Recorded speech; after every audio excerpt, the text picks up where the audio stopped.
Assalamualaikum warahmatullahi wabarakatuh. Di sini saya Safira Damang Purnawikanti, NIM 180231110041. Di sini saya akan menjelaskan tentang masalah pokok pembangunan.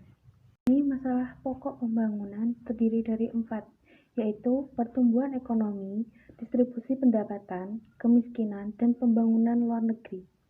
Pertama adalah pertumbuhan ekonomi, di mana pembangunan ekonomi tidak lepas dari yang namanya pertumbuhan ekonomi, di mana pembangunan ekonomi mendorong pertumbuhan ekonomi dan sebaliknya, pertumbuhan ekonomi yang memperlancar pembangunan ekonomi. Yang dimaksud dengan pertumbuhan ekonomi adalah proses kenaikan kapasitas produksi suatu perekonomian yang diwujudkan dalam bentuk kenaikan pendapatan nasional. Suatu negara dikatakan mengalami pertumbuhan ekonomi apabila terjadi peningkatan GNP real di negara tersebut. Adanya pertumbuhan ekonomi merupakan indikasi keberhasilan pembangunan ekonomi. Beberapa faktor yang mempengaruhi pertumbuhan ekonomi. Yang pertama adalah akumulasi modal. Akan terjadi jika proporsi tertentu dari pendapatan untuk diinvestasikan guna meningkatkan output pada masa yang akan datang. Akumulasi modal juga akan menambah sumber daya baru atau meningkatkan sumber daya yang telah ada. Yang kedua yaitu pertumbuhan penduduk. Pertumbuhan penduduk yang berlebih atau ledakan penduduk tentu akan mempengaruhi pertumbuhan ekonomi. Banyaknya sumber daya manusia berarti banyak juga mempertumbuhkan lapangan pekerjaan. Namun, pada kenyataannya masih banyak pengangguran di Indonesia karena banyak sumber daya manusia tersebut tidak sesuai dengan kebutuhan perusahaan. Yang ketiga adalah kemajuan teknologi. Kemajuan teknologi merupakan faktor yang paling penting bagi pertumbuhan ekonomi. Ada 3 macam klasifikasi kemajuan teknologi, yaitu kemajuan teknologi yang bersifat netral, yaitu kemajuan teknologi yang terjadi jika tingkat output yang dicapai lebih tinggi pada kuantitas dan kombinasi-kombinasi input yang sama. Yang kedua, kemajuan teknologi yang bersifat hemat tenaga kerja, yaitu labor saving, yaitu tingkat output yang lebih tinggi bisa dicapai dengan jumlah tenaga kerja atau input modal yang sama. Yang ketiga, teknologi yang bersifat hemat modal atau capital saving, yaitu teknologi yang sangat jarang terjadi karena hampir semua penelitian ilmiah dan pengembangan teknologi yang dilakukan di negara maju adalah bertujuan untuk memperhemat tenaga kerja, bukan modal. Tetapi untuk negara-negara yang mempunyai tenaga kerja yang melimpah seperti NSB, pada umumnya maka kemajuan teknologi yang bersifat hemat modal sangat dibutuhkan sekali. Distribusi pendapatan. 8 sebab yang menyebabkan ketidakmerataan distribusi pendapatan menurut Irma Adelman dan Cynthia Taft-Morris pada tahun 1973, yaitu 1. Pertumbuhan penduduk yang tinggi yang mengakibatkan menurunnya pendapatan per kapita.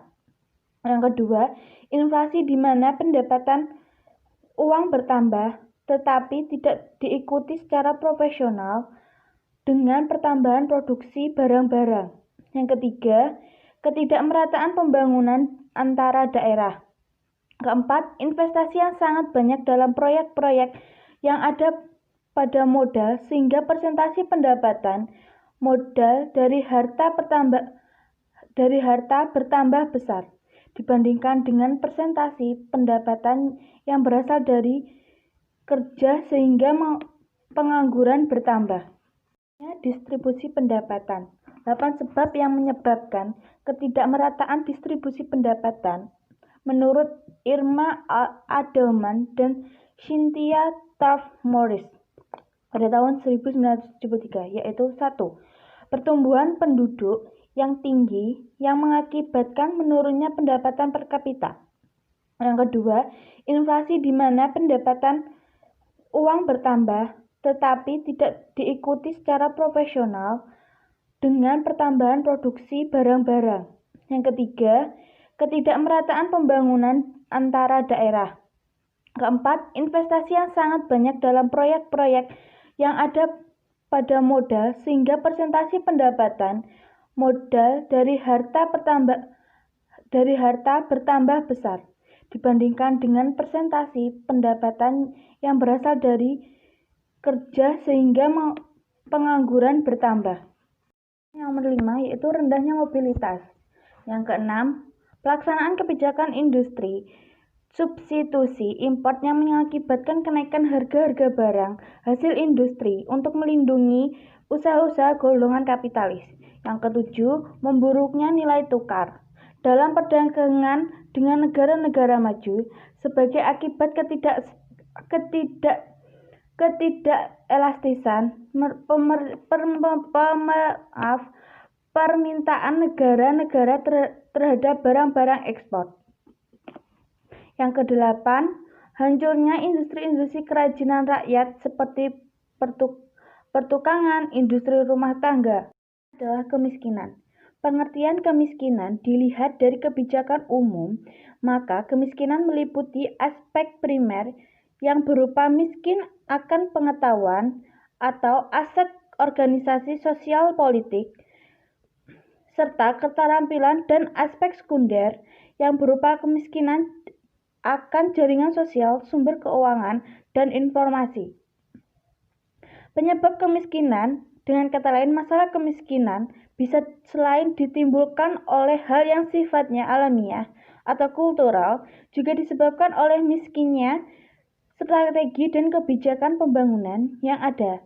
Sehingga para pakar pemikir tentang kemiskinan kebanyakan melihat kemiskinan sebagai masalah struktural, yaitu kemiskinan yang diderita oleh suatu golongan masyarakat karena struktur sosial masyarakat tersebut tidak ikut menggunakan sumber-sumber pendapatan yang sebenarnya tersedia bagi mereka.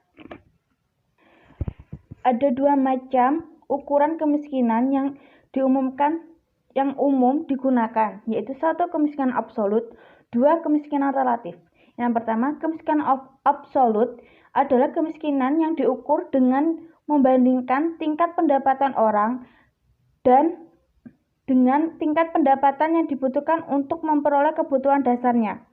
Konsep ini bermaksud untuk menentukan tingkat pendapatan minimum yang cukup untuk memenuhi kebutuhan fisik terhadap makan, pakaian, perumahan untuk menjamin kelangsungan hidup. Yang kedua, kemiskinan relatif. Konsep kemiskinan relatif ini bersifat dinamis, sehingga kemiskinan akan selalu ada. Oleh karena itu, Kincaid 1975 melihat kemiskinan dari aspek ketimpangan sosial. Semakin besar ketimpangan antara tingkat penghidupan golongan atas dan golongan bawah, maka akan semakin besar pula jumlah penduduk yang dapat dikategorikan selalu miskin.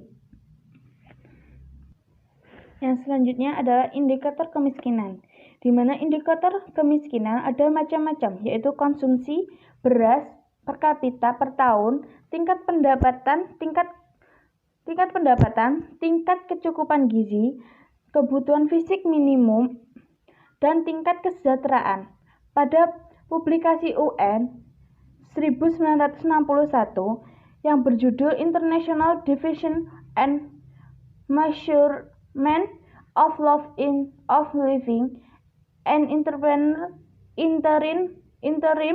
Gauge disarankan 9 komponen kesejahteraan, yaitu kesehatan, konsumsi, makanan, gizi, pendidikan, kesempatan kerja, perumahan, jaminan sosial, sandang, rekreasi, dan kebebasan.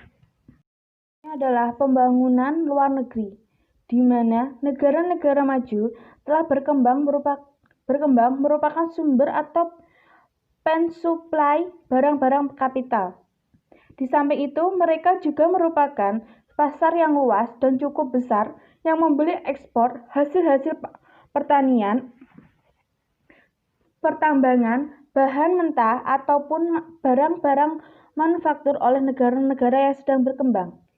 Penurunan harga di pasar dunia akan bahan-bahan mentah produk pertanian ataupun hasil pertambangan akan sama seperti halnya turunnya harga minyak bumi ataupun harga tembaga di pasaran internasional. Tingkat pendapatan rendah sekitar 300 US dollar per kapita per tahun. Jumlah penduduknya banyak dan padat per kilometer perseginya. Tingkat pendidikan rakyatnya rendah dengan tingkat buta aksara tinggi. Sekian presentasi yang saya dapat sampaikan. Mohon maaf apabila ada kesalahan kata. Saya Safira Damamkati mengucapkan terima kasih.